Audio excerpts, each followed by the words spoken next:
And I do appreciate that insight regarding all of the security issues that we are faced with.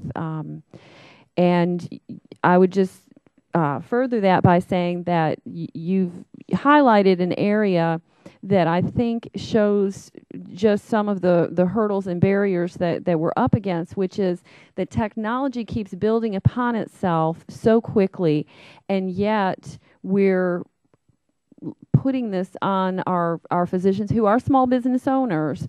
And how can our physicians be able to incur that cost and stay up to date with the mandates of meaningful use as those evolve, the dollar signs, and I can speak to this on a personal level in our practice, having had IT for probably going on about 5 years now.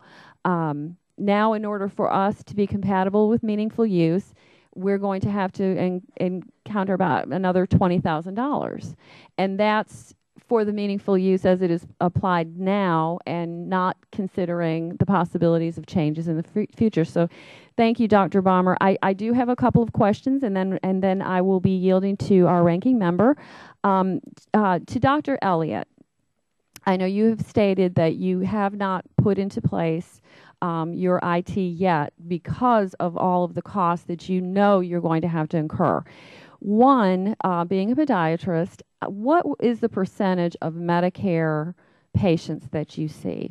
Or in relation to, I mean, I'm just going to, if you could say how many patients you see a week, and of that, if you have an idea of the percentage.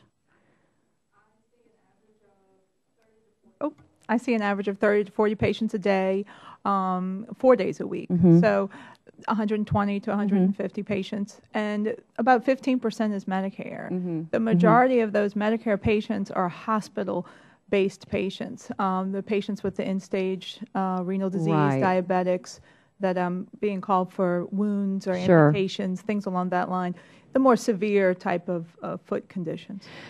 So I guess the question is, and of course, I mean, this is completely your opinion, is it cost effective for you to incur the cost for health IT in relation to the possibility of future penalties that you may incur? You know, if we're, because as you've seen, as of 2015, it will increase and it will be sustained. Can your practice take on that penalty if you do not implement the IT? My practice can, because it is a small percentage of my practice. So that 1% then becomes 2% and 3%, but it's only a 15% of my practice.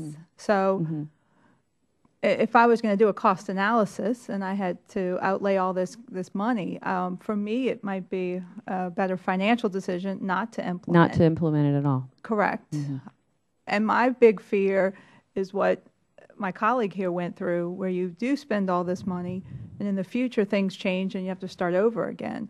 I already have 11,000 patients. I have to convert all those records from paper to electronic. Now I have to go with a different company, and I have to convert again. Those are all costs that are involved once you convert from one system to another system, because it's not ready for the second phase, or has it gotten booted out or bought out by a bigger company. So there again, the implementation and the changes in the technology world are really affecting us directly, because, you know, how can we comply with these issues? And that is one of our concerns, and I thank you for that.